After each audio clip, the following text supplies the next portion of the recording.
Hey guys, before we get started with the episode, I wanted to recognize the passing of a personal friend and friend of the show, Max Rainey. Max ran a New Hope Animal Sanctuary and Educational Center out of Athens, Georgia. She primarily focused on saving wild animals that couldn't be released because they were blind, deaf, or otherwise couldn't defend themselves. Max was a young, caring person who had a lot of love for people, animals, and this planet. Recently, unexpected life events began to weigh her down in a way that could really weigh any of us down.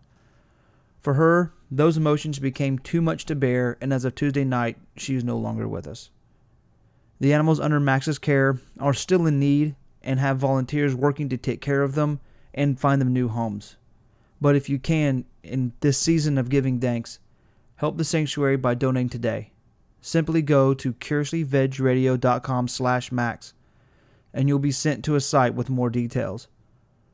I personally know how emotions can feel too much to handle and can drive you to what some would describe as dark places.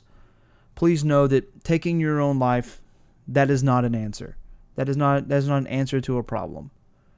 There are people in your life, whether it be family, close friends, or even those who haven't spoken to in years, who do care and are more than happy and willing to help you. There is always strength in asking for help. If you feel there's no one in your life there, you can call the National Suicide Prevention Lifeline at 1-800-273-8255 or text a crisis counselor at 741-741. Thank you guys, and take care of yourself and take care of each other. Yo, my name is Turkey Lurkey, I'm the cutest bird around. I wanna live free and be happy, but Thanksgiving's got me down. Stuffing is delicious when you eat it on its own. Stick your hands in your own butt and leave our booty holes alone. Gobble, gobble. Curiously Veg Radio is brought to you by Thrive Market. Thrive Market is absolutely wonderful because it's a revolutionary online marketplace with a mission to make healthy living easy and affordable for everyone. We use it ourselves. We love ordering from them and getting food delivered right to our door. They also have organic and GMO-free products and up to 50% off products every day. They also have free shipping. I mean, come on, you can't get better than that. Say if you're wanting, Bragg's nutritional yeast to try out some nooch on your favorite little veggie dishes, you can get it from Thrive Market. And Thrive Market's members pay a low member fee of $59.95, and that's less than $5 a month, and currently offer free national shipping on orders of $49. Like I said, free shipping, can't beat it. So start your free month trial now. Yes, that's it, free month. You get a whole free month of getting whatever goodies you want delivered right to your door by going to curiouslyvegradio.com/Thrive Market and sign up and get that good stuff delivered to your door.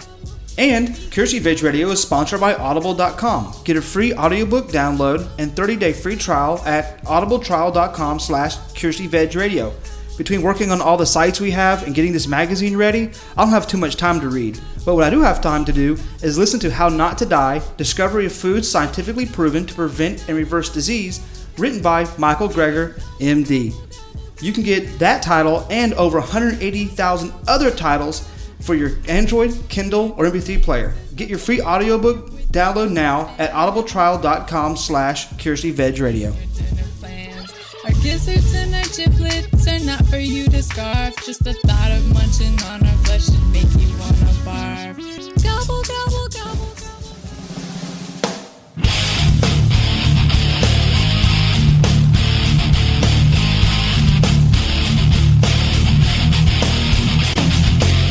You're listening to Curiously Veg Radio, WCVR, featuring the Vegan Renegade and the Geek.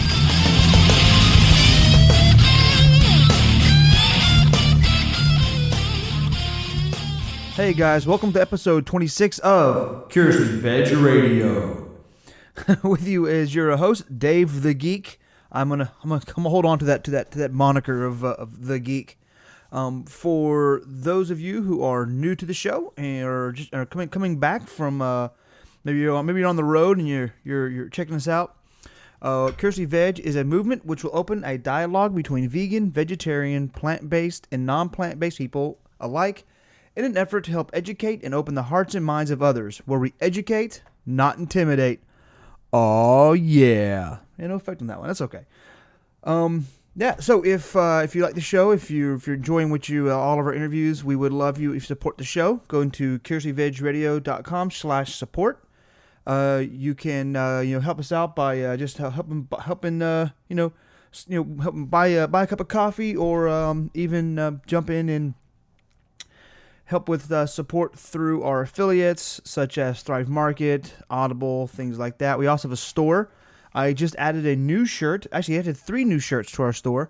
There's shirts, hoodies, mugs, all kinds of stuff that has the Curiosity Veg logo, Curiosity Veg Radio logo, and also I made a shirt that says Violent Vegan on it and has a bit of a death metal for those out there who have no problem getting into a mosh pit, getting into a ring, or don't mind a confrontation from time to time. I know a lot of shirts I see, and in fact I bought a few this weekend over at the Atlanta Veg Fest that are fun, like that, but there's no kind of in-your-face kind of shirt. So I put one up called, it's for Violent Vegan. It has like a skull with the carrot pentagram and stuff, so a bit of a heavy metal kind of a vibe to it. If you like the show, which I know, how can you not, be honest with you, go to curiositygvegeradio.com/subscribe. And it'll take you to a page where you can choose where to subscribe. You can also just search for us on any podcatcher that you have. We should be located everywhere. And if you leave, just go to our site. And there's a menu across the top for subscribe, for support, and a contact. Because if you'd like to be a guest on the show, where it's more of a directional, talking about a specific topic, or if you'd like to be a guest host of something you just want to chat about. You're not, you don't have a book or anything that, that's you're really passionate about. You just want to chat. Let me know. Reach out through our contact page. Again, go to our website, curiositygvegeradio.com. Click on contact and shoot me an email. Okay, got the fun stuff, the fun beginning stuff out of the way. So I went to Atlanta Veg Fest this weekend. Very, very fun. They always have a great turnout. There's a lot of food, a lot of things out there. I bought a couple of the Compassion Company shirts. One I'm wearing now is the big elephant. There's this plant eater on it. I bought another one that's a hippo in a pond that says fat happy vegan on it. And so yeah, that was actually really, really fun. Hope Matt and I went out there, and we saw Dr. Greger. I was going to say McGregor. So Dr. Michael Greger, we saw him talk. He did an amazing talk on how a plant-based diet reverses and prevents the top 15 killers at least in the United States. I talked to him, so we were in contact. So I'm going to have him on the show very soon. And we do that, we'll have Hope on here so she can speak much more to the medical side than I can. Well, I can hold my own from time to time. She definitely knows a lot more than I do. So. Hopefully we'll have her on, him on, and have Hope back for that episode as well. So one thing I don't want to talk about the events of the past week, but I do talk about there was some awesome animal welfare. Actually, there were some awesome animal welfare pieces in the election that happened over this past week in regards to how animals are raised on factory farms. So I definitely want to raise my glass of low sugar almond milk to that, and appreciate everyone in I believe in the Massachusetts area. There's California, a few other states that had a vote on that, and you guys voted that through very heavily, which I'm very happy to hear. Yeah. So, this is we have a guest today. We interviewed Becky Striepe, I believe, and Becky is the owner and operator of glueandglitter.com. Her website is recipes. She also has books and a store on there. A lot of resources for those learning how to cook on a vegan diet. She is a vegan food writer, a cookbook author, and she just wants to her goal is to make vegan food accessible to everyone. And she resides in Atlanta, Georgia, with her husband, who is omnivore, and her son, who she's raising vegetarian at the moment, and an old lady cat, as she puts it. And we talked about that. We talked about our cats a little bit in our chat. And we talked about that too. And her husband being omnivore, her being around family for the holiday is pretty much the topic of today's show. We talked about her books. You can actually get her books. She has one book called Bowls, which I have. I love. If you're a person who is busy, check out Bowls. It's a very simple name and very simple recipes. I absolutely love them. My favorite one is the peanut encrusted tofu on bed greens and mashed potatoes. Amazing. She also has a book coming out called 40 Days of Green Smoothies, which, it's 40 Days of Green Smoothies. Really, you can do smoothies anytime. I do a green smoothie every morning to kind of give me a little bit of energy instead of coffee. And she is also a writer on Crafting a Green World, Eat, Drink Better, Care To, and How Stuff Works. All the links that she writes and all her stuff is located will be in the show notes. So make sure you go to curiouslyvegradio.com/episode 26, all one word, and you'll go to the show notes. You can check out all of the links and grab her books and reach out to her if you have any questions about your recipes. So today's episode was actually a one I kind of had planned, but got a little solidified by our email we received last week. Someone asking for a Thanksgiving holiday recipe show, talking about going home to a non-vegan family. That's what we're talking about. We got really heavy on the going home. I think that's the biggest part. To me, cooking, once you kind of get the basics down of cooking, it becomes a bit more natural. You start thinking about how you can like replace things. So, one thing we talk about is a lentil loaf, which is essentially a meatloaf using lentils. And it has a lot of the same textures, things like that. And really, really anyone would like, regardless of their diet. And that's the thing that we talked about the most, was being inclusive, doing your best when you're around people. Because most of your family, if you go home for the holidays, you're seeing a lot of family you may not see that often, who will have a lot of comments, a lot of questions. So the best thing you can do, and what you'll really hear about in our talk, is to be as inclusive as you can, be as relaxed as you can, and be as open. There are people who are going to be a bit aggressive to you, and those types of people, you kind of have to let them kind of roll off your back a little bit. It's the holidays around family, things like that, is not the time to kind of get aggressive in these topics. Not that you should kind of roll over and let somebody roll over you, kind of steamroll you. But in the same sense, it's best to diffuse these conversations, because, to be honest, it's going to cause a lot more issues than you need to for that time. It's a time of family kind of getting together and just letting some of the heat kind of dissipate for a while.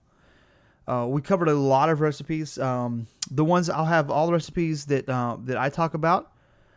Basically, this is really what I'm going to make this year to take to my family gathering is a lentil loaf, kale salad, a cheesecake, strawberry shortcake, and mashed potatoes. Very basic mashed potatoes, because that's one thing that you always have butter and milk and things in. Is mashed potatoes. So presenting someone with a different different twist on it can do wonders and kind of make people realize that you just eat food. So all of this stuff will be up on the show notes. I'll make each one of these recipes that I'm going to use a page on the site, so you don't have to comb through the notes. You just click on the link; it'll take you to a page on the site where you can get these recipes without having to read everything if that's not what you're looking for. So I've said "so" a lot this episode. I probably should watch how many times I say "so." Now that I'm catching myself on it. I don't hold things up too much. Becky and I had an awesome conversation, and it got away from us a few times, but. I think everyone will enjoy it, and hopefully everyone has an awesome Thanksgiving. Have a great holiday. You'll hear from me in a couple of weeks. I got some interesting topics coming up. I have a few interviews coming up that are scheduled, and I think you're going to really, really enjoy the next few episodes. So subscribe to us, support the show, check out the new shirts on the store, and everyone please enjoy Becky Striepe. So yeah, I'm recording the whole time, but we've already got started. But thank you for taking the time. I know late because you had to get the little one in bed to chat with me. So, so I know I actually have your book. I thought I have it sitting here with me. I have it in the kitchen actually, which is where it belongs. But I have your bowls book. So you have recipes. You have a website with recipes, and you have books, things like that. Yeah. What do you, yeah. Yeah. If you would kind of you know, for those who listen, I'm gonna have a bigger intro for you. But how would you kind of define what you're doing and so it's is it glue and glitter, I believe? Yeah. Yeah. Okay. So I have my recipe website and then my bowls book, and then I have 40 Days of Green Smoothies, which is a smoothie cookbook that's coming out soon. Probably in a couple weeks, boxes will start showing up. It's exciting. What's And a what's lot. what and the smoothie book? What kind of smoothies is it? Is it kind of like a meal replacement, or is it like just morning green smoothies? What kind of what's in it? Like morning green smoothies, and the idea is more of like building like a sustainable, affordable habit. So they're not necessarily like the fanciest. There's no maca in my smoothies. Yeah. There's no like cacao nibs. It's all like ingredients you can get at a regular grocery store. The recipes week to week are different, but like within a week we use kind of similar ingredients, so you can see how you can not have to buy a ton of things Right. to keep that habit going. I like things to be easy. Oh So, yeah. Yes, that's what every and I morning. think making things easy for people. Oh, is good. absolutely. That's the main thing. That's probably the hardest thing is when people talk about like being healthy or being plant based or things like that. It's always like it's so hard and expensive and you got to buy all this stuff. I'm like, nah, really. I mean, I do a green smoothie every morning, which is essentially just frozen fruit, hemp hearts, flaxseed, which you can get a big bag of flaxseed and hemp hearts for a good price, and then almond milk, and I use a green powder, just like the green vibrant stuff, and that's it. That's my morning. I do that in oatmeal. Yeah. You can buy all that pretty much in bulk, and it's not that expensive. It's really easy to do. Buying in bulk. Yeah. When does your smoothie book come out? So the printer is running off copies now. I want to say that they'll be here within 3 weeks, and then I'll be able to start shipping. Okay. And if someone wants to get it, the best place to get it on your website? Yeah, so on my website there's a My Books page, and it has links to where you can buy. There's a print book and an ebook. The ebook's almost ready. It'll hopefully be ready a lot sooner than the print.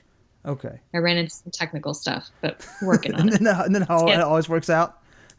Yes, it was going so well, and then everything was really small. But I'm gonna fix it. It won't be really small. Well, just keep it small and you have a little magnifying glass. It's like a gimmick. You have a little magnifying glass so you can click it up. It just makes it unique. Yeah, you have to drink green smoothies until you can read that tiny, tiny text.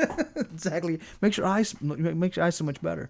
No, because I have your bowls book. I actually got at Atlanta Veg Fest, not the last one, the one before. And I absolutely love that thing. That's especially especially because I work for a nonprofit mainly, so I get off work late because I work from like noon to 8. So it's definitely saved me some time just having that with me, because it's actually, again, it's like about your recipes. It's all really simple, really easy to put together, and really quick to make. And that's especially if you work late or you have little time. It's awesome. Well, thank you. I love to hear that. Yeah, I feel like we're all so busy. I'm all about like real life meals. Oh yeah, the one I make all the time is it's the peanut encrusted tofu. Oh, it's so good. That one I do that with the I do the perfect. You put it over the mashed potatoes recipe, but I use sweet potatoes, and it's awesome. I add a little bell pepper and an onion, saute that with it, and it's awesome. It takes no time at all to make. Over mashed sweet potatoes is a great idea. I should try that on Daryl. I bet he'd like it. Oh yeah, he likes sweet potatoes. How can you not like sweet potatoes? Oh no, he does. I'm just saying, how can you not? I mean, it's. Oh, I know some people who don't like them. You don't need them in I your don't life. understand. Some people you don't need in your life. What are you drinking? Wine. See, I got hot chocolate. I figured it was fitting for the topic.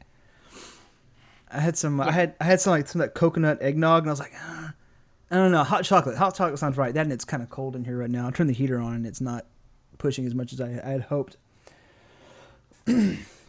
But The main thing is like, because when I wanted to chat with you about was like the cooking for the holidays. And do you do most of the cooking for Thanksgiving and the holidays in your house?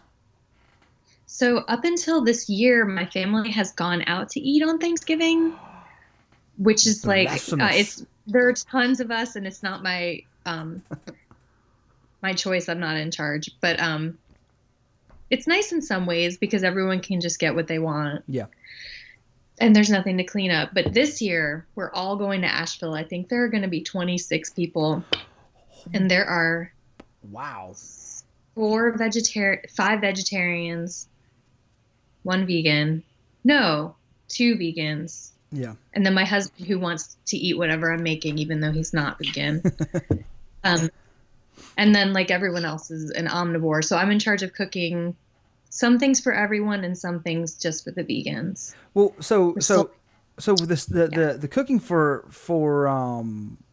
cooking for everyone. Of course, that's the omnivores and everything like that. So I'm assuming you still keep it. Are you keeping that vegan as well? Or you're just trying to bend, or how are you handling that? oh no, if they want me to cook, it's going to be vegan. Okay. Um, Well, but I try to find stuff that's crowd pleasing. So for everyone, I'm going to make, I mean, I'm not making everything for everyone. There oh are no, other absolutely. people cooking. I'm going to make, there's a vegetable roast. I make it for everything. Christmas, Easter, Thanksgiving now. So I'm going to do my veggie roast. What's What in the else? what's in the veggie roast? I kind of see what looks good. Always like Brussels sprouts, broccoli, carrots, lots of like crowd pleasing vegetables. And I just toss it in like lots of oil. So it tastes like really good, over the top, decadent, and just Yeah. roast everything till it turns crunchy. Not crunchy, but starts to brown. Yeah. Um, Everyone loves roasted vegetables. Oh yeah. It's essentially your veggie loaf just I'll learn to talk one day.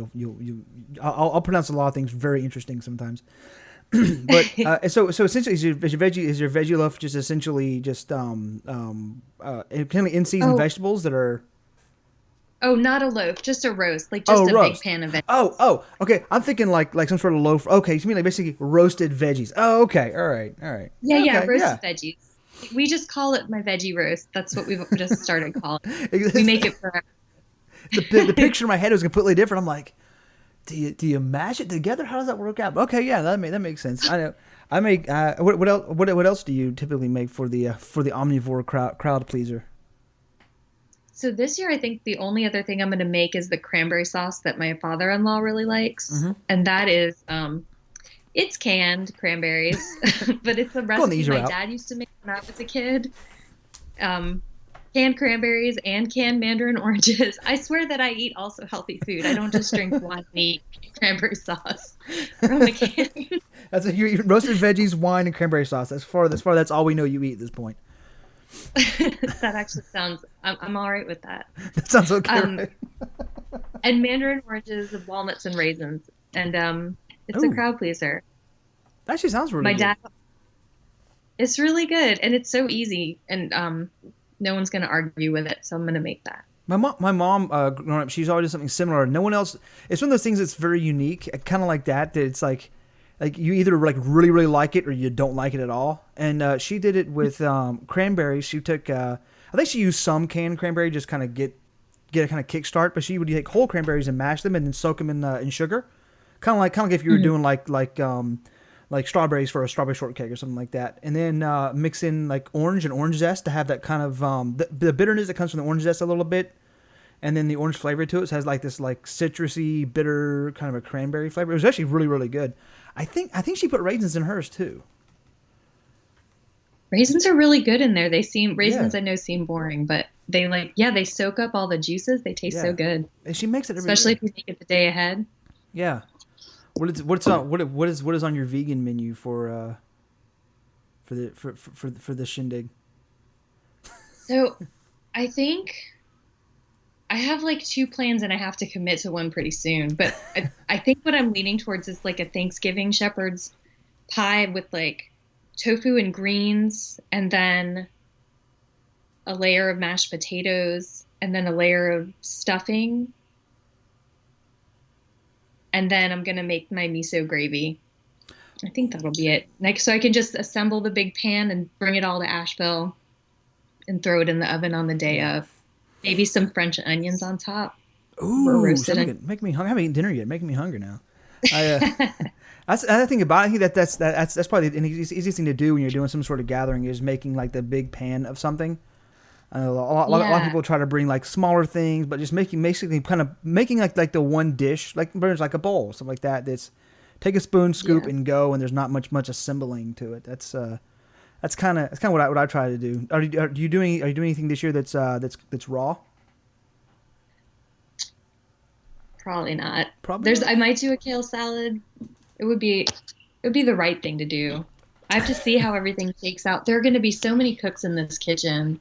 I just want to try to like balance the way I really like to eat every day with what everyone else needs too. It's tricky. I guess a kale salad I could throw together in advance. Yeah, I have to throw everything because like when I always go home. Like you're in Georgia too, I believe, and I'm in the Marietta, Georgia area, and I either go to an aunt's house or my parents' house. But this year I might be traveling to North Carolina, where my brother is. We're all gonna meet there, but I always have to bring my stuff because I'm the only one. Like everyone else is omnivore. So I basically have to make an entire like Thanksgiving dinner for myself and then bring that. And the funny thing, like, everyone always eats what I make, so I have to like stop them. I'm like, I haven't gotten to it yet, but my go-tos is I usually do like a lentil loaf, which is essentially like it's just like making a meatloaf, but you just overcook your lentils so you can like make a mash out of them. And it's in doing that and doing basically a ketchup. It's actually a ketchup and balsamic vinaigrette glaze on it. It turns out really, really, really good. And that's like, and my dad who likes to make comments from time to time. I tell myself they're out of love. He'll even like grab a slice or two. I'm like, what are you doing? He's like, well, it's good. I'm like, okay, well, maybe I should tell you something. That's great. Oh yeah, that's like my kind of advocacy. Bake it, and they will come. Exactly. You're teaching them that vegan doesn't mean gross. No, that's the thing about it. Especially if you're. That's one thing I tell people. If you're gonna bring enough for everybody, and then don't point out. Don't like this is my vegan loaf. Just like, oh, there's lentil loaf, and here's this and that, and they're more inclined to try it because it doesn't have that that word behind it. Just put it on the table. Exactly. Definitely. Oh yeah, and of course, I'll just for those listening, I'll put all of them in the show notes. Like I have my recipes pulled up that I use when I make everything, and I'll put those on the show notes. But I do that, and I always do a kale salad every year. So you say what do you put in yours? I was experimenting this week with one that has apples and walnuts and like a cranberry vinaigrette, and I think it would travel well. Maybe not the apples. I'd have to cut those up on the day. Yeah, I make mine. I usually make mine the day of, so I don't have like the browning and stuff that happens. Yeah, but it tasted so festive. So you go more for like a sweeter kale salad then? Well, with a 3-year-old. Yeah, I guess so. Real talk, I let him dip his kale in ketchup if he'll eat it. Hey. If he's eating kale, it's fine with me. Ketchup is the magic sauce. He likes it more than salad dressing, and it's getting greens into his body, right. So I'm good. And tomatoes.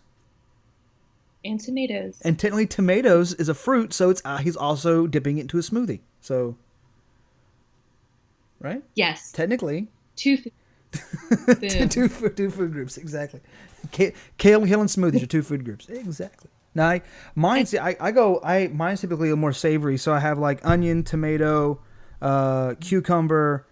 I'll put like Kamada olives in it, and then avocado. Put like chop like really small, fine. I don't mash it, but really fine. And then a little bit of apple cider vinegar and Dijon mustard. Yum. That sounds good. And I feel like I'd want to put sunflower seeds on that. Yes. Oh, that's a good idea. I'm going to sunflower. Hold on. Let me update this right quick. I want to put sunflower seeds on everything right now, though. So I'm having a real 90s vegetarian food renaissance. It actually sounds really good. I didn't think about that. I thought putting walnuts on, but sunflower seeds actually might work out really, really well. But do that, and you massage it. You kind like very holiday. Oh yeah, What? yeah. Well, you take it, you massage the kale that into the kale, and it kind of wilts it a little bit. And the apple cider vinegar on that will kind of cook it, so it kind of wilts it, so it's not as like tough. It takes the bitterness away, but it's a lot more savory. I've never done a sweet version of it though. It's nice. I think I first had a sweet kale salad. Whole Foods does one, and I was like, I think I could top this. Theirs was very sweet. The ones I make are not that sweet. I had the one that had like blueberries, I think, in it. I think it was probably the same one. It had like kind of a syrupy sauce on it. Yeah, maybe it was a different one. I had one that they had blueberries and they had tomatoes and stuff in it. It's okay. It's one of the few things. Of course, the one near me actually will put milk and things and not label it, so I don't eat from the bar anymore. Yeah, they had we found out because they had the chicken fried tofu, right? And we found out that that they actually excuse me coat it in milk to get the batter to stay. But since it's not all the chicken fried tofu, or just at that location? Probably just this. I'm assuming that just this location, because they don't put it on the label because it's not an ingredient. It's not in it. It's an ingredient. Yeah, that's so crazy. We didn't know because like a friend, Hope, she was actually getting that there, and we have a few friends who work there, and they're like, "You're vegan, right?" She's like, "Yeah." Like, I wouldn't eat that. Yeah. That's milk's an allergen. Yeah. They have like. It's a legal issue. To label it. Yeah. The guy who runs like the prep food area, he's actually been very vocal that he doesn't really like catering to a plant-based diet. He's very much a paleo guy. So yeah. I think I know that you mean. Yeah.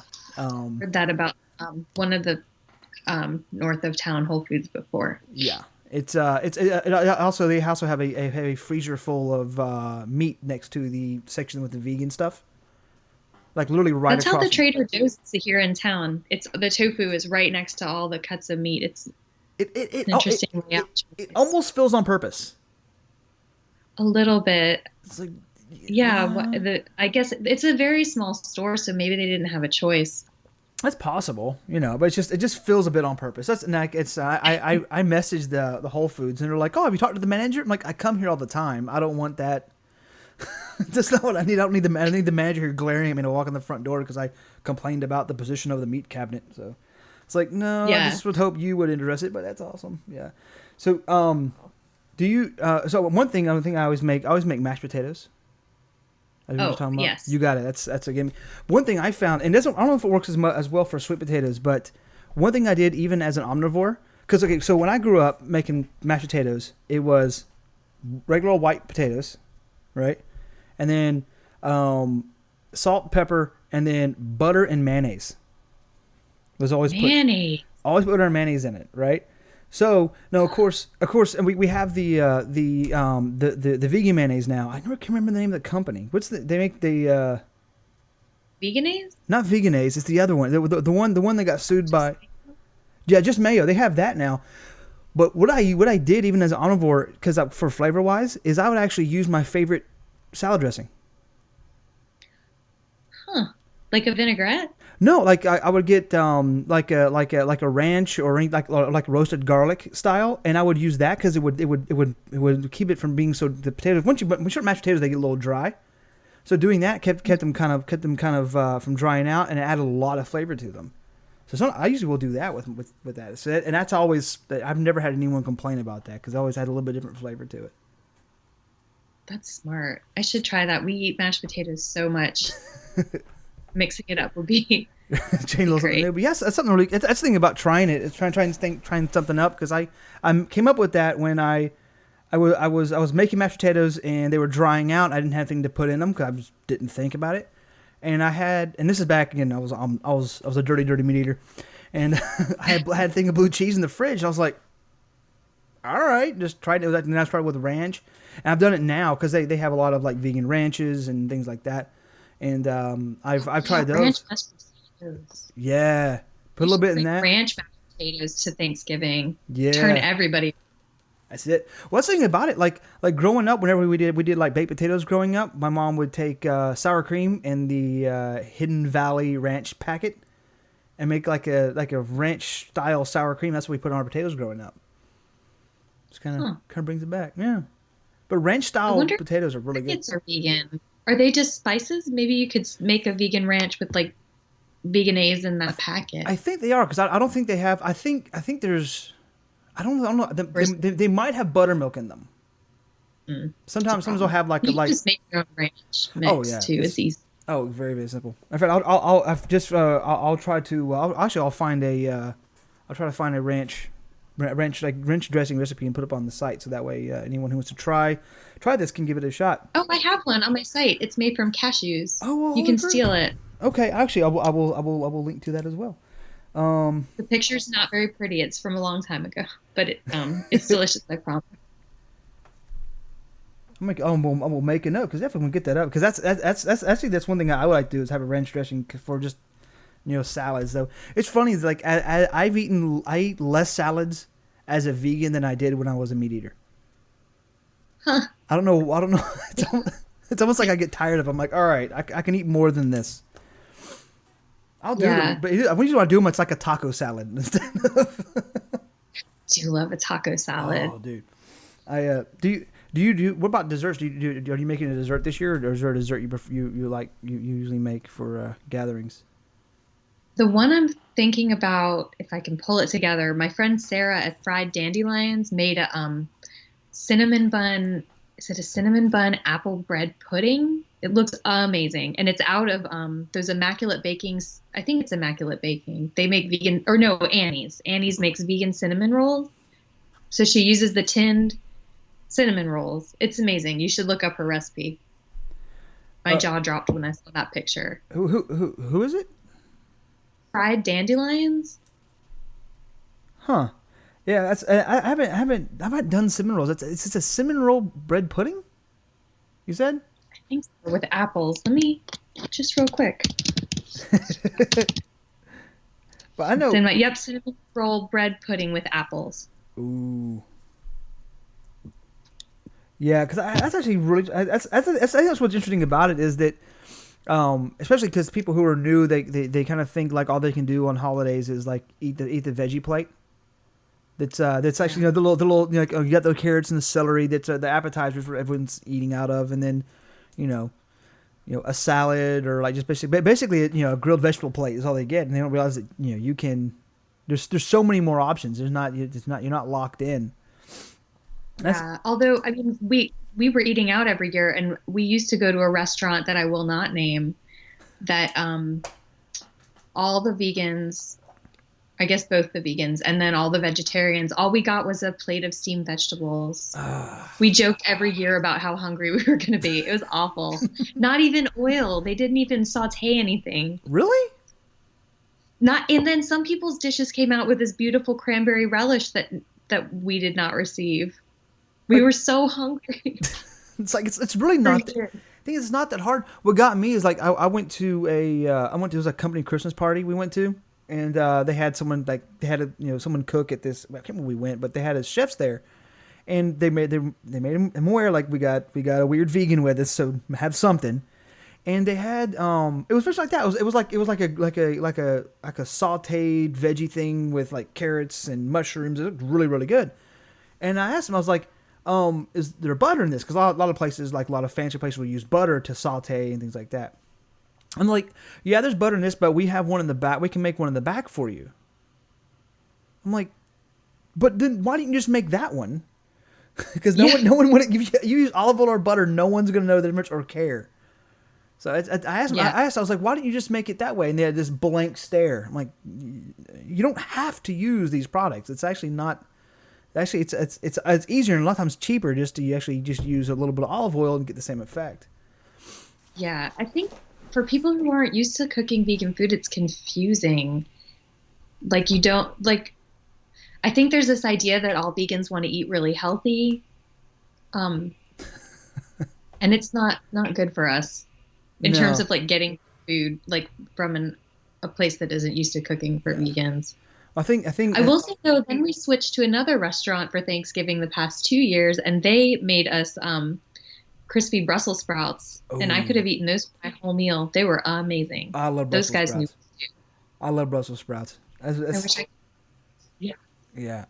Although I think the Gardein no pork hot pocket things I had the other day are proof that we don't always eat healthy.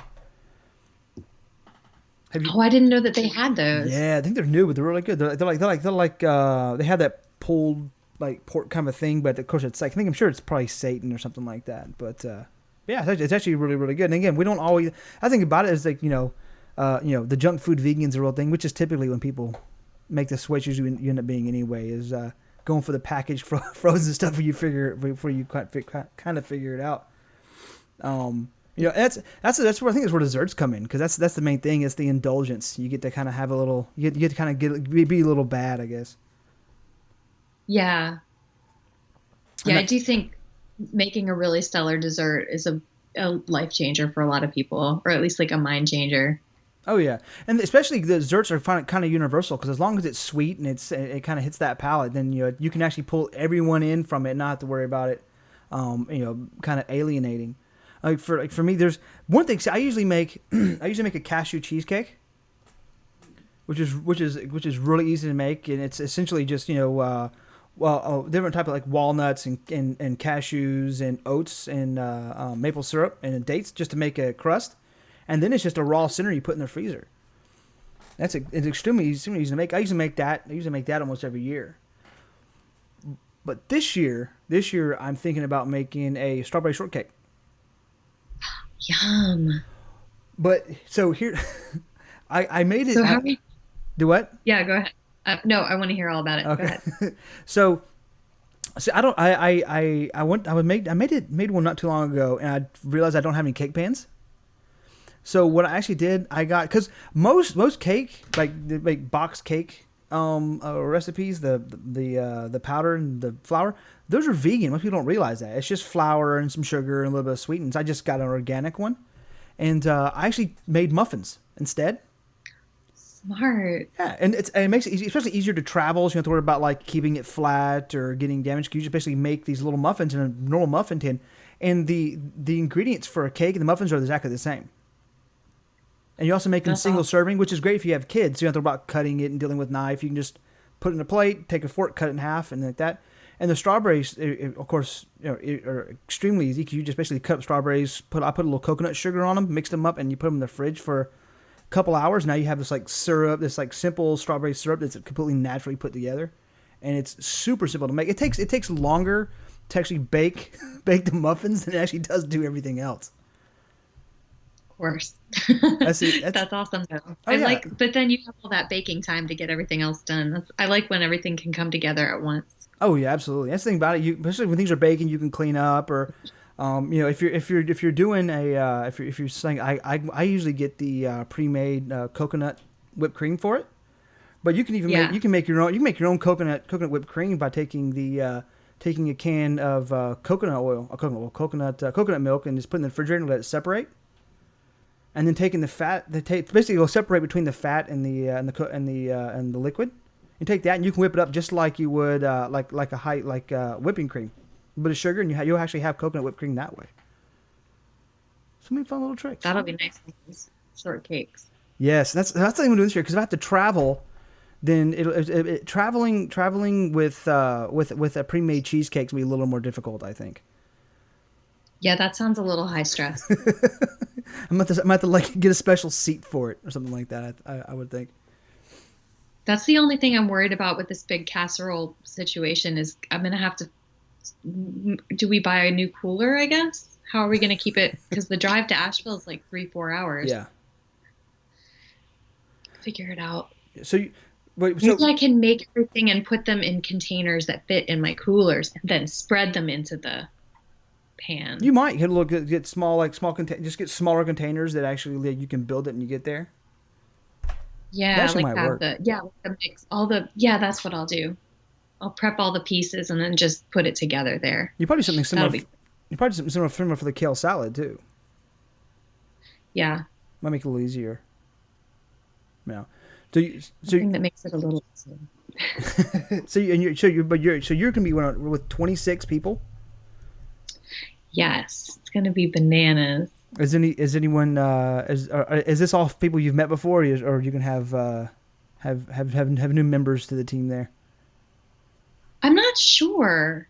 I was trying to think of 26 family members. It's all my husband's family. Okay. And like his sister's in-laws. I think some of her in-laws, maybe I don't know, but maybe I just am not counting properly. It's so hard. 26 is That's just a lot. That is a lot of people. So it's a lot of Brussels sprouts. How long have you been vegan? Since 2006. Okay, so about 10 years. You got a couple of years on me. Just a couple. No. So is everyone there kind of used to that, or is it be a new introduction for some people? I think that's a good question. I don't know. There might be some people that I haven't eaten with before, that I know but haven't actually shared a meal with. Yeah. It'll be interesting to see the questions that come. How do you normally how do you normally handle that sort of thing? That sort of questioning and kind of, for me, at least for my family, I tend to get a few comments here and there. How do you normally address those sorts of things? I mean, in my perfect world, I especially like at something like Thanksgiving, try to like put family first and diffuse. Right. Maybe make a joke or like answer honestly. But sometimes if my emotions get the best of me, I'll accidentally drop a little truth. I try not to, though. There are other kids there, and I don't want to upset anybody. Not on Thanksgiving. True. That's for Christmas. Exactly. You come together on Thanksgiving and you fall apart on Christmas. It's the American way. It really is. So, what kind of questions do you normally get, or would you expect to get this year, or really in any holiday? There's one kid in the family. My son is vegetarian, and one of the kids in my family is very curious about it, and I love his questioning. It's so it's not judgmental. He just wants to understand. He's like he lives in North Carolina outside of Asheville, and it's like very meat and potatoes the way he grew up, and he just wants to understand, and he keeps asking questions, and it's so sweet. I kind of love it. I love talking to him about it. How old is he? He is 10. Really? Too big. He's 10. Yeah. Well, I think I like most kids kids in my family who, it's genuine questions, like, like, where do you, why, and and they try to justify and understand things that they've been told, and looking at the differences, the opinions that you have. Yeah. It's hard. Sometimes you get asked a question that you just don't know. Well, yeah, it can be awkward. If you get a question where you just don't know what to say. Is it you don't know if it's okay to cross that line of honesty, or is it you don't know how to properly answer it so he can understand it? Yeah, like you can't answer without being honest in a way that maybe their parents wouldn't appreciate. So like being asked what's in a burger and say, maybe they don't know that it's a cow. Do you tell them that? Is that my place as not his, as the aunt that he sees? And he's 10, maybe right. When he's 16, he can have, I don't know. It just feels like I don't want to alienate people, because then nothing gets done. True. It's their family. What did his parents say or think about him asking those questions or being curious about it? They don't seem to mind. We're so like, whenever we get together, it's so many people. We're not usually like all having one conversation either. Right. So like Dave and I'll be at the kids' table with the children. Yeah. A lot of the time. So have That's you? The other thing, if their parents aren't there, definitely I don't want to cross a line. Oh no, absolutely. That's the thing about, like, if I go at my brother's house, my nephew, who's 4, I think now, he's at a point where he's observing and he's talking, and I I'm sure a question may come up, and that thing is like, it's almost I'm gonna check my brother, like pull him aside, and say, if I could ask a question, what do you want me to do? Because it's my concern is that, and it's like, basically, he might ask why I'm eating something different than everyone else. Asking that. My standard kid answer is, I think we just think that animals are our friends, and we don't want to eat our friends, or animals are friends, not food, depending on the age. Right. Or just animals are our friends if they're little, and I don't want to traumatize tiny children. Right. I think the problem is that I actually I'm probably a little too brutally honest. So I might have to keep that a little bit more in check this year. Especially I don't really have to deal with small kids as much. Do you find that at family gatherings that you have to have more direct conversations with the adult family members or friends? I feel like I'm lucky. My family doesn't really. They kind of feel like that's just me living my beliefs. A lot of my family is religious on that side, and they kind of see it that way. This is what I believe. And so it's kind of a mutual respect. Okay. Yeah. I've got my mom's a lot like that. My mom's attitude is very much, as long as you're getting, the nutrients you need and you're healthy and you're still alive, whatever. For a while there, she tried to cook for me. She's like, oh, I made something for you. And now she's like, just bring stuff. And I understand. It's just a lot. It's a lot of extra work she has to do for just one person. And so all right, I get that. But my mom doesn't really say much about it. My dad tends to be not the aggressor, but the more vocal. Yeah. So if and kind of like you, I tend to use humor or a small quip just to, I've said this before on the show, but my dad's favorite thing, and he still does it. I've been vegan for about 5 years, I think now. And he's been doing it ever since. He comes over, puts his arm around. My dad's a big guy. He's like 350, something like that. Big dude. He's had bypasses. Then he had to have a stent put in the bypass. So he's had a good time. And so he'll come over, put his arm around me. And, son, I love you, but I'm not going to my grave smelling like tofu and bean sprouts. All right. That's a good point. Does that scar on your chest ever itch? How's that worked out? If it gets hot, what's happening? It's a good point. So usually after finding, using humor to kind of defuse a situation tends to help. It's a good defense mechanism. But I mean, really, and then I've had family members kind of harp. I do have a younger family member who doesn't always know how to act in social situations, and kind of like pushes, and then anyway, that's a whole other offline conversation. But and with her, actually, because she's a little older, she's more of a teen kind of age, so you see, she has a bit of that attitude, of she's trying to push that button and see how far to push. And even with her, I've gotten to the point where it's like an overly blunt answer, like, okay, fine, you're gonna ask these questions and kind of push here. And that's kind of when I get a little more not rude, but a little more honest and direct. And that tends to either stop or actually turn on some curiosity and actually engage some sort of conversation where it's not as aggressive from her side. Yeah. Yeah, sometimes you just have to be honest. I think I just kind of lucked out that my family doesn't really push. I mean, my immediate family is like, I wish that I could go vegan. It's just so hard. It's like not, so not they don't. So they don't wonder about where I get my protein and stuff. They're not worried about it. They just are like, how do you not eat sushi? Right. But I do eat sushi. Yeah. That's everyone who's starting out or they're new to it and they always like, trying to figure out what to make. I always tell them, like, just think about what you like. Like, unless it's like a steak, that's, come on. But, think for the most part, like what you like, and then just take the animal product out and switch it. That's all you have to do. If I had my wisdom teeth removed recently, and I'm like 33 now, right? So I'm getting the age where most people will start getting on blood pressure medication, all that stuff, right?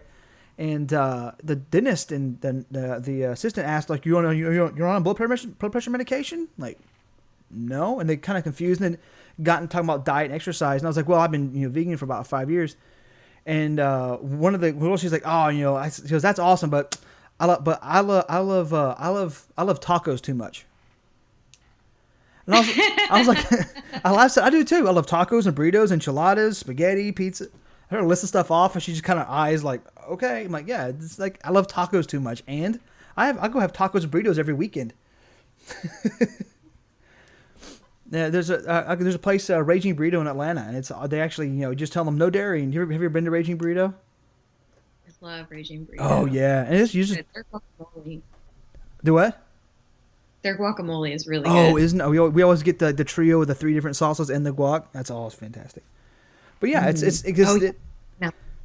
what's the thing like there's a shirt that says anything you can make I can make vegan. Have you seen that one? It's the same thing. I tell people all the time, especially cooking this time of year.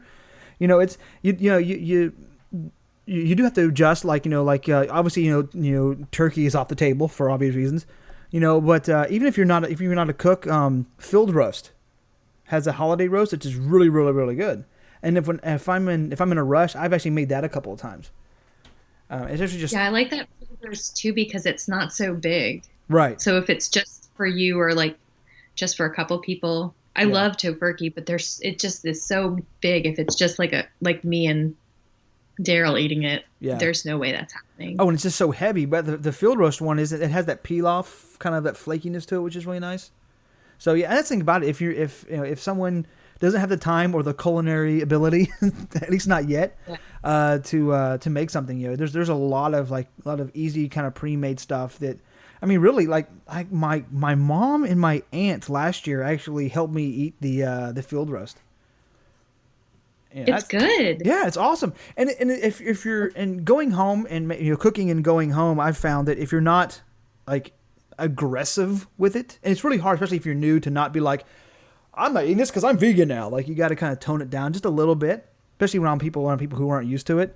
And just like, here's the food. And this is a field roast. It's made with this, and it's got stuffing in it, and it's got this really flaky crust, and be very just kind of relaxed about it. Most people will be intrigued enough to try it. I making that cheesecake out of cashews. Like my dad was like, thought I was out of my mind, and then I just cut a piece, and here you go. And he didn't even think to start eating. I think about it. He was like, this is pretty good. And I was like, yeah, you're eating cashews, genius. Cashews are really good. Oh yeah, that's why it's so good. That's a shirt. That's a shirt right there. Cashews are really good. Cashews are really good. That's why it's so good. I like that. But how in the past have you talked with family members about not necessarily going vegan, but basically the food you bring to events? I'm sure in the beginning, did you have any pushback or any heavy questions there? Never. You're an anomaly. I will tell. I know. I'm really lucky. I was pescatarian when my husband and I met in college, and then I went from pescatarian to vegan. Yeah. But I gave up dairy and eggs first. It was a strange road, but my family is used to it. They knew what they were getting into from the jump, so they know that I've got it. Yeah. I don't get any pushback or besides sometimes from that one nephew. Great questions. It's not a lot of animosity. We're lucky. You're definitely lucky in that, because I also though try to keep it low key. I think that also does help. Right. I don't try to say the V word if I don't need to, or if I'm asking at the restaurant for a vegan option, I try to subtle. Right. I don't know. I kind of try to keep it off the radar. I think a little bit of it is tactical. I think to your point, I think that's probably the best thing, especially if you're around a lot of family who's not used to it, or might kind of bring up some uncomfortable conversations you don't want to get into, is kind of essentially being low key about it in a sense. Not necessarily being ashamed of something, but making it almost normal, I would say. Yeah. Towards there are a lot of things that. Oh, go ahead. No, you're fine. Oh, I mean, there are a lot of things that I have strong opinions about that I also don't bring up at Thanksgiving. So I just try to keep it all off the table. Yeah. That's and when and bringing when you like me when I bring stuff over to family gatherings, and again I'm the only one, like no one, if luckily people eat what I bring, and again it's because I'm kind of low key about it. It's like, what'd you bring? Oh, I brought strawberry shortcake, I brought a lentil loaf and mashed potatoes and a kale salad, and that's it. I don't say like, unless somebody asks like more details, I leave it at that. And most people, as we go through the line, because it's all buffet style, everyone just puts out a big table and you just kind of go, you attack it and hope there's something left when you get there. Especially with my family, it can get aggressive. And I've gotten there, and like a lot of like what I brought is not gone, but there's enough just left for me because I'm playing it low key. I have the glass of wine or the beer with me. I'm not, I'm not pushing it what it is. Yeah, I checked to make sure it was vegan before I bought it, but I'm not like I'm drinking vegan wine, because again, it forces the uncomfortable conversation that someone else doesn't want to have, or you're trying to be around family and friends you don't want to have either. But still being open to answer those questions, That is a big one, I think. If you do want to try to kind of stay under the radar and you're planning to drink, I think bringing your wine or whatever so that you don't have to ask or like be on Barnivore on your phone. Oh, yeah, Barnivore. Oh, that's yeah. But we went to an art. Always have like the off-the-wall wines that my family sometimes will buy. Yeah, I'll tend to bring a couple, because what's really funny, and this is true, like again about the food. Same thing with the food is I try to bring a couple of different bottles, or at least two of the same one that I know is okay, because usually somebody else because people will just grab a bottle and pour, like, oh, this is red, done, and so I come back and mine's gone. I don't want to label it like David's, because that kind of adds that aggressiveness to it. Yeah. So I usually if someone's a drinker who wants to bring something, I always suggest they bring multiple, especially if they plan on sharing, because the only wine or only beer you bring is going to be gone within an hour, especially those things, especially when you have 26 people. Yeah. you actually might want to bring a case with you just in case. You might want a case just in case. Might be needed. It's fine. Oh, yeah. We'll be at the kids' table. It'll be fun. A question I mainly get from people who aren't really like, usually from younger family members, is and I've got a few times at like a family gatherings, which they ask if them eating that bothers me. Like, yes, I've heard that too. Or they'll apologize when they fill their plate up. Right. Oh, that breaks my heart. Yeah, it's first off. Yeah, I mean, thing is, if you're apologizing, then something's not right. Yeah. Like, if this bother you, I'm sorry. Like, then why are you eating it if you know you shouldn't be? But is that you've heard? Is that something you've dealt with before, or is that? I've been asked that a few times. Not at the Does this bother you? Yeah, I have. I kind of hedge usually. Oh, yeah. It's your decision. Your plate is your choice. Yeah, I usually go. For me, I usually say, I go. I usually say no, like, no, it's fine. I got mine, you got yours. There's part of it I don't really like, but I'm not gonna judge you. It's normally about what I say, because it kind of turns the judgment off. Or like, as long as you don't try to make me eat it, we're cool. Right. I won't shove mine down your throat if you won't shove yours down me. How about that? That's a fair game, right? I think the thing about it, because what I've found is this actually happened last Thanksgiving. Now that I think about it, 2 family members did that. I stayed low key. I was generally honest about when people asked me questions, but I wasn't like in my face and people's face about it and like marking it with a V and things like that. And being so kind of laid back and calm about it, actually, I have had people ask me about it. And actually legitimately asking me like, well, what's the problem with it? And not all farms are like, basically asking the legitimate questions and actually being interested and like giving them websites to go, and now I can give them yours recipes, and that's what I found. If you're relaxed about it, if you're calm about it, you're not aggressive. More people are inclined to, especially family members. Family members generally trust you anyway. Are more inclined to be asked honest questions, want to have the honest conversations, especially after they've actually sat down and tried what you brought. And they're like, "Oh, well, I've had this so many times. Like, I could eat this." Like, yeah, you can. I think I think it's that. And I think the reason that people ask, does this bother you?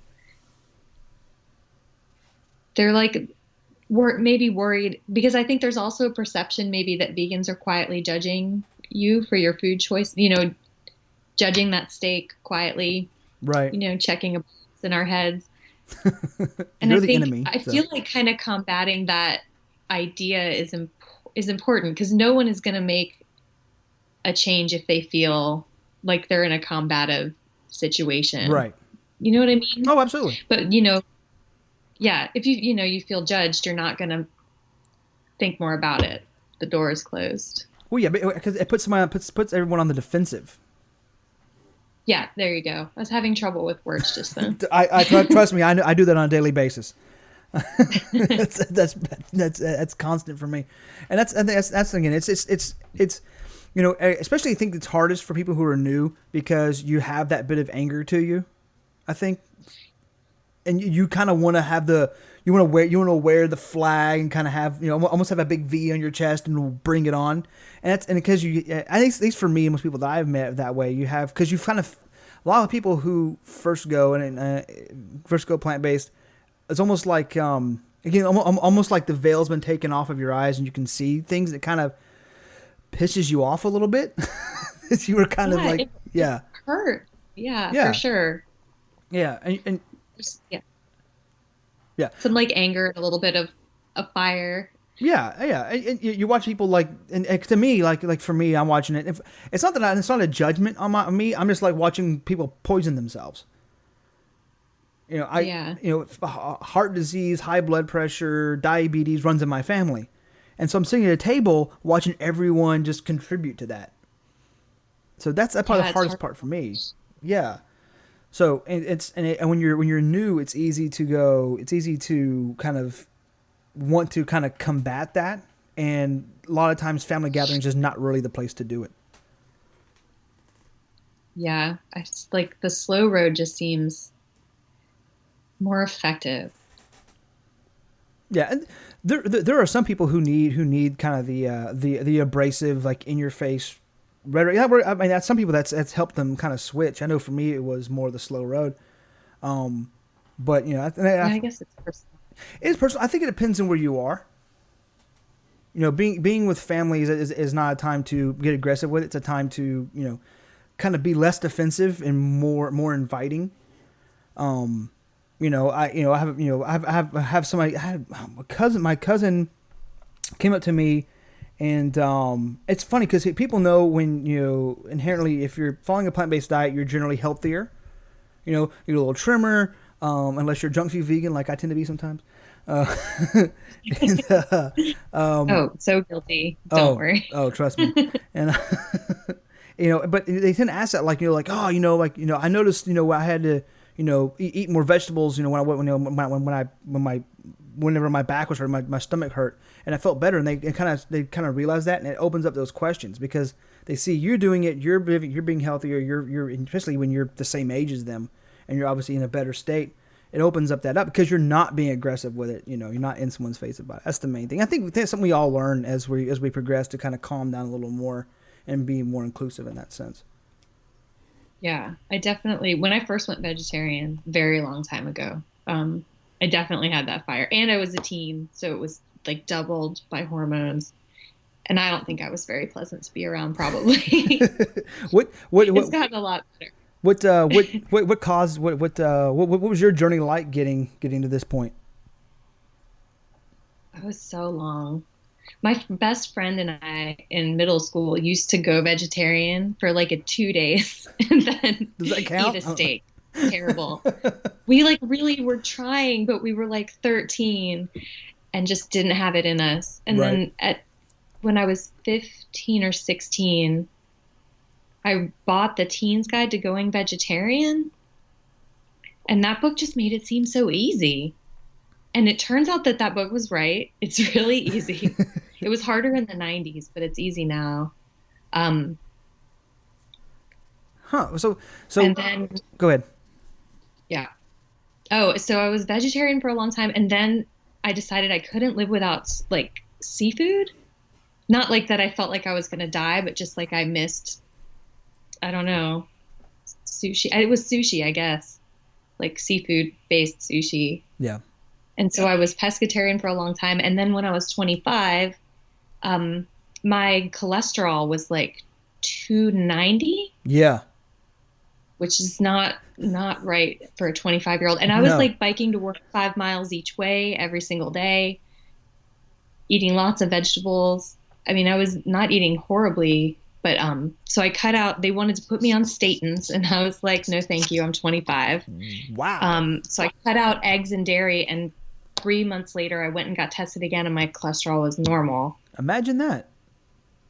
Imagine just cutting out, like, probably mostly cheese was the culprit for me. And then once you start looking for dairy-free recipes, it's hard not to like learn more. And after a while, it just felt like natural to stop. So for a long time, I was pescatarian, but no eggs and dairy. Right. And then after a while, I dropped seafood. In 2006, dropped seafood and never looked back. What pushed you to drop the seafood? I started feeling icky after I ate it, and I couldn't tell if it was like a guilt thing because I knew too much or my body. But either way, it just seemed like the right thing. And Okay. I don't really miss it. Oh yeah, that's what I get too. I get that a lot. Like, do you miss? Don't you miss X, Y, or Z? Don't you miss cheese? Like, no, I got options. Don't you miss steak? Not really. It becomes more of a psychological kind of either an attachment to something, or in Dairy's case, it's an addiction. Yeah. Like, I had someone contacted me. I was talking to someone. I can't remember who it was. And they had mentioned. Oh, I know it was someone actually at the Whole Foods over here. And they said that like steak was their thing. That was the thing that they kept them from going, right? So we started talking about steak, right? And like why that was a thing. Because first off, most people don't realize that they don't like meat. They like the flavor that comes with it. So you don't like you don't like my family. Mom always puts like salt, pepper, garlic, Worcestershire sauce, and then like grills it till it's like, all crispy. And like you like the caramelized fat and sugar. And you like the salt, the black pepper, and you like the taste of Worcestershire sauce. That's what you like. If I could cook something with those flavors, you wouldn't know the difference.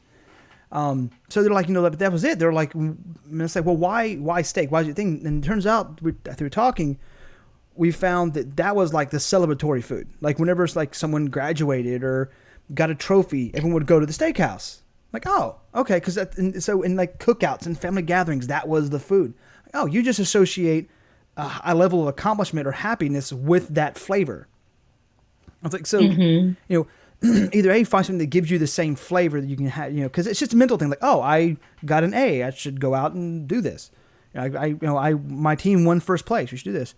So, telling them either A, find that same flavor that kind of has that same emotion to it, or the next time that happens, just get something else and make that your thing. So like every time breed tacos. We talk about tacos. Tacos are awesome.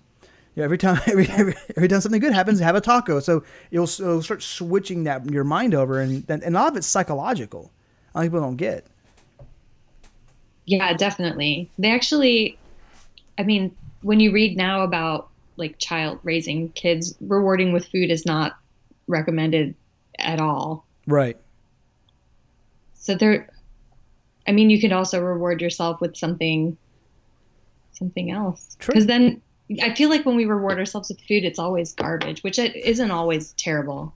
I mean, there are pints of Ben and Jerry's in my freezer right now, but I eat vegan junk food for sure. But I feel like you can celebrate in other ways too. I'm trying to teach my kid that it's not sometimes we celebrate with ice cream, but sometimes we celebrate with a new book or something. Right. Right. And again, it's it goes back to the psychological piece of not making that attachment, which, it's fairly common, especially in the South, to connect any event with some sort of food, whether or not, it's a graduation or it's a marriage or even like a death. And that everyone, food's a big part, especially in the South. That's the area that I know. But that's I don't know much about anything else. But that's kind of you'll find that more and more. I don't know much about anything else, but that's a big part anyway. Is food is a reward, or it's a comfort thing, and switching that out. And that's the thing about it. People associate, the steak or the burger or, the rich desserts as, kind of a comfort or a reward. And it's either replacing that with something or a different type of food that usually will help that kind of, that last little bit of switch sometimes. Yeah, definitely. Yeah, like you were saying with the tacos, just put something else in there. Right, because there is nothing wrong with tacos. Taco, oddly enough, taco is a health food. If you didn't know that. It is. There's a whole cleanse based around tacos. It's obviously healthy. I saw it on the internet. I'm going to do that now. I'm going to look that up when we're done. I'm going to do the taco. I think I'm going to have to put the taco cleanse in the show notes just so everyone can join me I'm in the taco cleanse. It's a great book. Oh yeah, I'm actually excited now. We're getting on in time, and I don't want to hold you up too much. I know it's getting late, and I'm sure you have some nightly stuff you need to accomplish before then. So we always ask a question to everybody to kind of a question of reflection. So you went completely vegan 10 years ago, right? And you had the transition. So if you could essentially write a letter to yourself before that time and going through your journey, what would you say? Oh my gosh. How long before that time? Okay, you can write 2 letters. You can write 2 letters before you started, and then a letter before you actually went full vegan. I'll let you do 2 this time. Oh, to my teen self and to my pescatarian self? Mm-hmm. That's a lot of letters.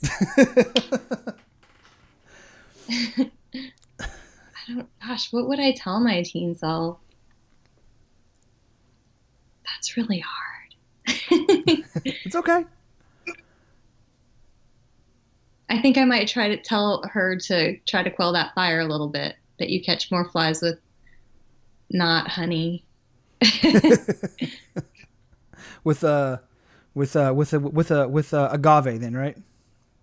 Mm-hmm. Maybe some maple syrup. Yeah, you go. Yep. What would I tell my pescatarian self? I think I would tell her to just go for it. What are you waiting for? Just Yep. Plunge on in, right? Yes, it's so much better over here. If you feel so much better, and life has a better outlook, I think, when you make that switch. I did almost immediately, like even just deciding, and then like breaking it to my then fiance, now husband. Hope and I was called it coming out of the pantry. I told him, and he said, I think he said something like, "Of course you are," or "There it is." He knew it was coming. Right. I had to, because that's just me and cats, and they don't really care. I had to break it to my parents, who, like, they're Southern through and through, and I had to break it to them. My mom was like, like, I feel like I disappointed her. I'm like, it's just, I don't want to eat dead stuff. Why is that a thing? She's like, well, as long as you're healthy. I'm like, okay. And my dad just rolls his eyes. But oh no. So did you go, like, just make the leap 100%, or was it a long journey for you? My dad had his bypass. He had a triple bypass. And I was like a really, really big guy. And it kind of like scared me a little bit. Like, it scared me because people would actually walk up to me and rub my belly in the hospital, like, "You're looking like your dad there, buddy." I'm like, okay, that's not good. So I cut out red meat and pork and fast food. So basically my thing was like, as long as it swam or flew, it was fine, or had wings or whatever, it was fine. And then I had my Hope, who used to be on the show. She's vegetarian when I met her. And she went vegan not long after we met, and her and I would debate, right? Because I was like, no, or well, the typical arguments like we have canines and blah blah blah blah, right? The arguments we all hear, right? So I had started watching like Forks Over Knives a little bit. This is some of that stuff, a little later on. But I was like, if I'm going to debate I'm like, I'm an intelligent person. If I'm going to have a debate and a discussion, I'm going to have the ammunition and the facts that I need, right? So in the midst of doing that, it was like, okay, well, our teeth. I had nothing to stand on. And I was like, Yeah. all right. Thing. It's like I started looking at the biology of it, and I was like, that, and even the evolution. I'm like, that doesn't make, I basically educated myself out of it, and so at that it was at that point that I kind of just stopped talking about it, and she knows it too. She knows I just kind of quit talking about it. She would make a point, I would just ignore the whole thing. And so I started kind of cutting down and like reducing. Right. It was an addiction. It's a mental thing. It's like, well, I have to eat and I have to have a protein and a carbohydrate and then, and I was cutting it down. I basically was like shifting it out and just not really consciously, but I was just like, something in me was like, this isn't right. So I was still doing a little bit of fish and like turkey and chicken. And 4th of July, like 4 or 5 years ago, I can't remember the date now, my mom made barbecue, a little bit of barbecue chicken thing, and I had a little sandwich. I took a bite, and I just done. It was it. It went. Yeah, I just was like, I put it down, and I had like a thing of fruit and a kale salad and stuff. I ate a bunch of that and to fill myself up, and that was it. So I went I went from red meat. I cut out red meat and pork, went to fish and chicken, and then I was like, all right, I'm done. And your family didn't see it coming at all? No, I mean, no, not really. My mom was kind of like, you live on your own. Nothing she can really do. She's like, well, as long as you're healthy, you don't die from it, whatever. But no, not really. And it annoyed them that they couldn't like, my mom couldn't like cook a roast and like for everyone. She had to cook something extra if I was over. But no, I don't think we really saw it coming. No. Yeah, even took a while, and you were like slowly. It's funny. Yeah, I think overall it probably took about 4 years to get to that point. Or so, maybe 3 or 4 years, but yeah, it was like I just can't do it. It's a mental thing. It takes a long time. I feel like so many people I know who are vegan have stories like that, and it makes me feel even more like just like gentle nudging and like sharing delicious food is the way. If no one's gonna go vegan if they don't want to, sure. And if they want to, it's like feeling like those options. Like there are delicious things to eat. That's the thing that's going to push you. Right. I feel like a casserole is so much more than an argument, I guess. Right. And that's the thing about the holidays. When you're bringing things over, making something simple and not overly complicated. That's a. I hear that a lot of time that cooking vegan or cooking plant based is like overly complicated. And not making it complicated. Doing like a kale salad, which is like really throwing a bunch of veggies and kind of massaging it and getting the dressing all around it, doing that, and doing something like a lentil loaf, which is essentially like mashed up lentils, seasonings, sauteed veggies, and you bake it and you got a lentil loaf. Or doing like the veggie roast is a fantastic example. Just, do something very simple that's really good and sharing that and not being so upfront about it. And it actually gets the questions. It almost answers the question like, what do you eat? There you go. That's what, this is what I eat.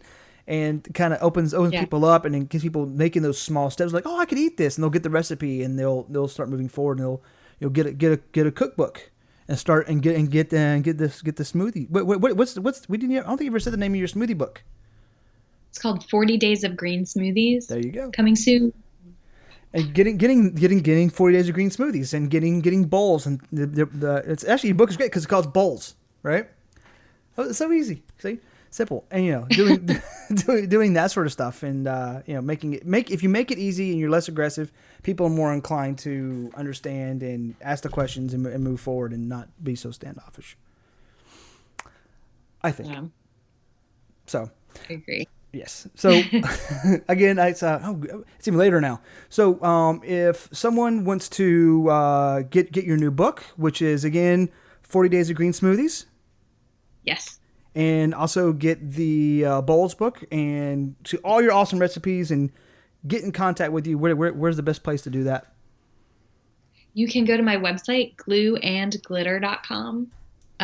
There's a My Books page if you want to check out the books. And then the recipes are front and center. Excellent. If you just want to get some recipes from the site, there's lots. Oh, there are tons. And I'm gonna have your have your have a couple of yours up there, and I'll have a couple of recipes that you have up on the site and links to your site and all that stuff and everything that because you have a lot of stuff. And again, your recipes are awesome because they're very, very simple and very quick and easy to make. That's why I love the bowls book. I think that was the only. Well, thank you. Yeah, I think that was the only. I think it was the only like recipe book I bought that year, because all of them were like really thick and had all. Like I don't have half these ingredients. Most of your recipes are always like I have almost every ingredient in the kitchen like right now. Which makes things so much. Yeah, it makes things so much easier. So yeah, if I would, it's one of the books I absolutely recommend someone who is especially is time constraints if they have kids or people who are picky. That's especially it's a great because a lot. What I found with a lot of recipes is that it's a lot of its base. It's a lot of it's a base where you can make and go like I want onions on this. You can add things to it without like quote messing it up, which is something I tend to do from time to time. So yeah, I will definitely make sure I have a link to all of your books and everything up on the site so people can go in and indulge. So awesome. Well, thank you so much. Absolutely. Yeah. Thanks for coming on. It was really fun. No problem. Yeah, this was great.